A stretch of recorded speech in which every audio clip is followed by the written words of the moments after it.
ناظرین، ہمارے ساتھ بیرسٹر مرتضیٰ باب صاحب موجود ہیں، اب ترجمان ہیں بلاول بھٹو زرداری کے، میئر کراچی ہیں۔ کل ملاقات میں موجود تھے مولانا فضل الرحمان صاحب کے ساتھ جب بلاول بھٹو زرداری کی ملاقات ہوئی۔ بہت شکریہ مرتضیٰ باب صاحب، ظاہر ہے آپ نے کل بھی ہمارے پروگرام میں جو تھوڑی سی بات ہوئی اس میں بتایا کہ جی کانسٹیٹیوشنل کورٹ ہمارا ایک بنیادی مطالبہ ہے، چارٹر آف ڈیموکریسی میں بھی یہ بات کی گئی تھی۔ آج بلاول بھٹو زرداری صاحب موجود تھے حامد میر صاحب کے ساتھ، بات مگر اتنی آگے نکلی، مولانا مانے نہیں۔ پھر جب آپ کل میٹنگ میں گئے ہوا کیا واقعی مولانا کو کسی نے اعتماد میں نہیں لیا تھا، ان کی کوئی اور ناراضگی ہے، کیا ہوا ایگزیکٹلی؟ بسم اللہ الرحمن الرحیم۔ شادب، پہلے تو میں اسی بات کو دہرانا چاہوں گا کہ کوئی نئی ڈیمانڈ نہیں ہے ہماری، 2006 سے چلی آ رہی ہے اور 2024 کے الیکشن کے مینیفیسٹو میں کانسٹیٹیوشنل کورٹ ہمارا نظریے کا حصہ تھا، منشور کا۔ اور دوسری چیز جو امپورٹنٹ ہے کہ جو موجودہ عدالتی نظام ہے کہ کیا سستا معیاری جلد انصاف لوگوں کو مل رہا ہے نہیں مل رہا ہے، اس کے اوپر بھی لوگوں کے بہت سوالات ہیں، تو یہ جسٹیفیکیشن ہمارے اس منشور کی تھی۔ مولانا صاحب کا پوائنٹ آف ویو یہ تھا کہ جب بھی ماضی میں اس طرح کی کوئی ترمیم کی گئی ہے، آئین سازی کی گئی ہے، اس میں کوشش یہ کی گئی ہے کہ میجورٹی سے وہ کام نہ ہو، اس پہ کنسنسس بلڈنگ کرنے کی ضرورت ہے۔ 73 کا آئین بنایا بھٹو صاحب نے، مولانا صاحب کے والد صاحب اس کا حصہ تھے، کنسنسس بلڈ کیا گیا تھا۔ 18ویں آئینی ترمیم کی گئی آصف علی زرداری صاحب کے دور میں، اگین کنسنسس بلڈ کیا گیا۔ تو اگین مولانا صاحب کا پوائنٹ آف ویو یہ تھا کہ جو آئینی کورٹ ہے، کانسٹیٹیوشنل کورٹ ہے، اس میں ان کو کوئی اعتراض نہیں ہے، وہ ہونا چاہیے تاکہ مسائل حل کیے جا سکیں۔ But at the same time وہ یہ سمجھتے ہیں کہ اس پروسیس کو تھوڑا سا آپ تھرو ڈیلیبریشن آگے لے کر چلیں تاکہ جتنی بھی کنسنسس اس کے اوپر بلڈ کر سکتے ہیں وہ بلڈ کیا جائے، تاکہ ایک نان کانٹروورشل یا کنسنسس اورینٹڈ ڈرافٹ ہم پارلیمان میں ملک کے صدر اور محسن نقوی صاحب جو کہ وزیر داخلہ ہیں وہ ملے ہیں، وزیر اعظم ملے ہیں، اس کے باوجود مولانا کو کیا کانفیڈنس میں لیا نہیں گیا تھا؟ ان کے ساتھ کوئی ڈرافٹ نہیں شیئر کیا گیا تھا؟ اتنی بڑی شخصیات ملی ہے تو کیا ہوا؟ دیکھیے گورنمنٹ ان کے ساتھ کیا انگیج کر رہی تھی، ان کے ساتھ کیا ڈرافٹ شیئر کیا گیا، میں اس کے بارے میں کامنٹ نہیں کر سکتا۔ لیکن ہماری 2 ملاقاتیں ہوئی مولانا صاحب سے۔ ایک ملاقات ہوئی ہفتے کی رات کو جب بلاول صاحب ان کے پاس تشریف لے کے گئے، اور اس وقت بھی بلاول صاحب کا پوائنٹ آف ویو یہ تھا کہ کنسنسس بلڈ کرنے کی ضرورت ہے، ڈرافٹ کے جو مندرجات تھے اس کے اوپر گفتگو ہوئی۔ اس کے بعد اتوار کے روز بھی جب پارلیمانی کمیٹی کی میٹنگ تھی، مولانا صاحب کے آنے سے پہلے بھی کامران مرتضیٰ صاحب اور شاہدہ بی بی جو ان کی کمیٹی کی رکن ہے ان کے ساتھ بھی ملاقات کی گئی تھی، اس کے اندر بھی کلاز بائی کلاز ریڈنگ کی گئی تھی۔ لیکن میں سمجھتا ہوں کہ پوائنٹ آف ویو یہ تھا کہ کنسنسس بلڈ کریں، یہ نہ ہو کہ کسی ایک سیاسی جماعت کو آپ آن بورڈ نہ لیں یا 2 سیاسی جماعتوں کو آن بورڈ نہ لیں، کوشش کر کے ایک یونانیمس ڈاکیومنٹ لے کے آئیں تاکہ ایک اچھا سولوشن اورینٹڈ لائے عمل جو ہے پارلیمان کی جانب سے آئے۔ ویسے اب جو معاملات ہیں، آپ کی پارٹی کا موقف ہے، پرانا موقف ہے کہ کانسٹیٹیوشنل کورٹ ہونی چاہیے۔ اب اس میں مسئلہ یہ آ رہا ہے کہ اس کا اختیار کتنا ہونا چاہیے اور پھر اس میں تعیناتیاں، پہلے اختیار والی بات کرتے ہیں۔ آپ کی بھی یہی ڈیمانڈ ہے؟ یہ جو ڈرافٹ حکومت کا تھا، جسے حکومت اب ڈرافٹ نہیں کہہ رہی ہے، تجاویز کہہ لیجئے،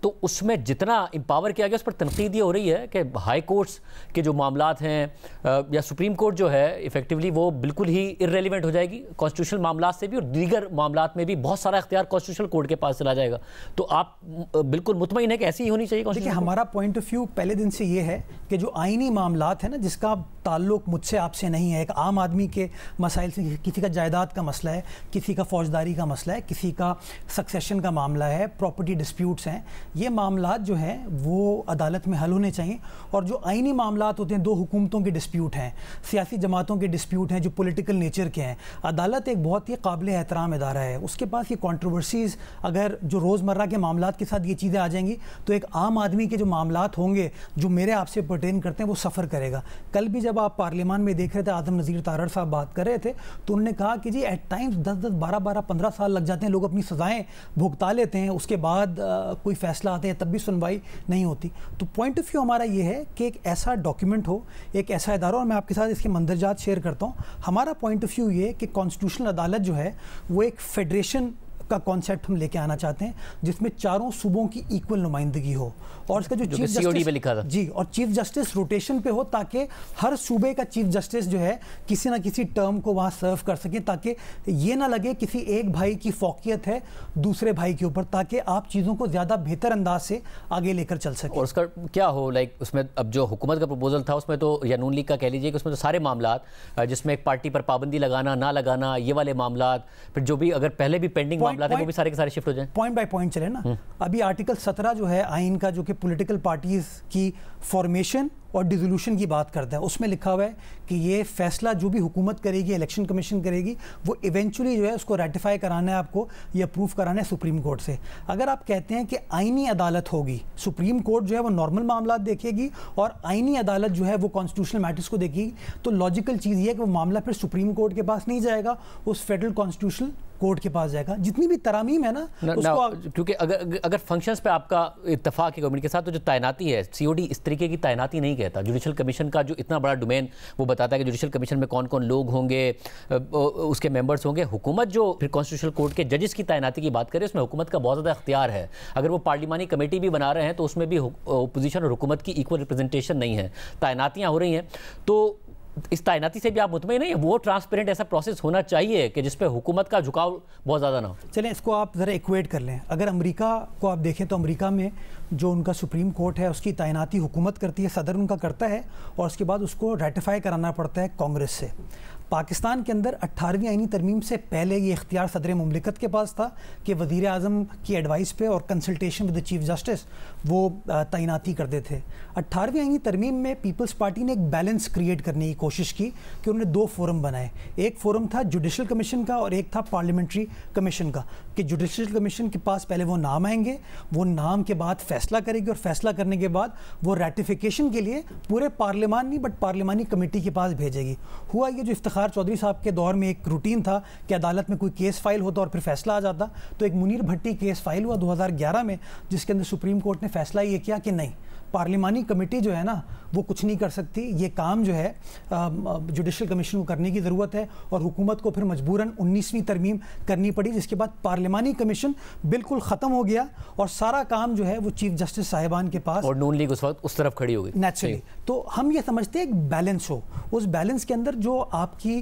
عدلیہ ہے, معزز چیف جسٹس صاحب ہیں ان کا بھی رول ہو, ان کے جو سینئر جج صاحبان ہیں ان کا بھی رول ہو, اس کے ساتھ ساتھ جو بار ایسوسیشن, بار کاؤنسل یعنی کہ پاکستان بار کاؤنسل وفاقی سطح پہ اور صوبائی سطح پر. اور مولانا سے آپ نے اپنا ڈرافٹ شیئر کر دیا؟ جی, مولانا کے ساتھ ہم نے ابھی اپنا ڈرافٹ شیئر نہیں کیا, ہماری مشاورت ان کے ساتھ ہوئی ہے, ان کی ٹیم اپنے ڈرافٹ کے اوپر کام کری اور ہم اپنے ڈرافٹ کے اوپر اس وقت کام کریں. انشاءاللہ ان دی نیکسٹ فیو ڈیز وہ کورسپونڈنس ہم ان کے ساتھ کر لیں گے. جو میٹنگ کا سینس ہے آپ کا وہ یہ ہے کہ یہ معاملہ صرف ٹلا ہے, ختم نہیں ہوا, یا پھر نہیں ہو سکا سیٹرڈے سنڈے کو تو اب نہیں ہو سکا, آخر تک کوشش کی گئی؟ نہیں, پارلیمان کی جو پرپیچوٹی میں ایگزسٹنس ہے اور اچھے جو پارلیمان ہوتے ہیں جس میں اچھی سوچ وچار کے ساتھ آپ لانگ ٹرم سولوشنز کے اوپر کام کر رہے ہوتے ہیں, تو آپ ہمیشہ انگیج کرتے ہیں. میں سمجھتا ہوں there is no full stop, it is a slight comma, جس کے اوپر وزیر اعظم سے بھی جب ہماری ملاقات ہوئی کل تو وہاں پر بھی یہی انڈرسٹینڈنگ تھی کہ ہاں ٹھیک ہے, بہتر کنسنسس بلڈ کیا جائے, ضروری نہیں ہے کہ حکومت کی ہر چیز 100% اس طریقے سے اپروو ہو, تھوڑا گیو اینڈ ٹیک کرنا پڑتا ہے آپ کو. اور بیسک چیز یہ سوچنے کی ضرورت ہے جو سولوشن آپ پروپوز کر رہے ہیں اس کے اوپر کوئی ان نیسسری کنٹروورسی نہ ہو. اچھا, یہ بڑا امپورٹنٹ کہ جو آپ کی وزیر اعظم سے ملاقات ہوئی اس میں پورا مینڈیٹ دیا گیا بلاول بھٹو زئی صاحب کو کہ آپ پھر جو کنسنسس ڈیولپ کریں اس پر حکومت راضی ہوگی؟ دیکھیں, اگین کسی چیز کو دیکھے بغیر تو کوئی راضی ہو نہیں سکتا. مطلب میں کہہ دوں شادیب آپ اس بات سے اتفاق کر لیں, میں آپ کو کل وہ چیز دکھا دوں گا, تو ایسا نہیں ہوگا. نیچرلی بلاول صاحب جو ہیں وہ ایک برج کا کردار ادا کر رہے ہیں ایز اے پولیٹیکل لیڈر, کہ ساری سیاسی جماعتوں کو ساتھ لے کر چلنا چاہتے ہیں, تو وہ نون لیگ کے ساتھ بھی بات کر رہے ہیں اور وہ مولانا صاحب سے بھی بات کر رہے ہیں. مولانا صاحب کو انہوں نے کہا کہ آپ کا جو ڈرافٹ ہے آپ لے کر آئیے, ہم اپنا ڈرافٹ آپ کے ساتھ شیئر کریں گے, اور اگر ہم دونوں کے درمیان کنسنسس بلڈ ہو جاتا ہے تو ہم اسی ڈرافٹ کو پھر حکومت کے ساتھ بھی شیئر کر سکتے ہیں, اور پھر کوشش کریں گے کہ حکومت کو قائل کریں یا حکومت سے قائل ہو جائیں, اور اس کے بعد آل جتنی بھی پولیٹیکل پارٹیز ہیں جس میں متحدہ قومی موومنٹ ہو, اس میں ANP ہو, PTI ہو, BNP ہو, جتنی بھی سیاسی جماعتیں اس وقت پارلیمان میں بیٹھی ہوئی, کوشش یہ کریں گے سب کو آن بورڈ لا کے ایک ایسا ڈاکیومنٹ لا سکے جو کہ لانگ ٹرم بیسس پر اس ملک کو قوم کے لیے بہتر ہو. اور مولانا نے اس کے علاوہ کوئی ڈیمانڈ آپ کے سامنے رکھی جو حکومت نے نہ پوری کی ہو, یا ان کی اس سے ہٹ کے کوئی ڈیمانڈ؟ Not at all. ایسی کوئی یہ جو بار بار چہمہ گوئیاں ہوتی ہیں نا کہ یہ ڈیمانڈ ہے وہ ڈیمانڈ ہے, میں سمجھتا ہوں مولانا صاحب ایک بڑے زیرک سیاستدان ہیں, وہ آگے کا سوچتے ہیں, لانگ ٹرم بیسس پر وہ چیز کے بارے میں بات کرتے ہیں جس کا ان کا جو بھی ووٹر ہے وہ اس کے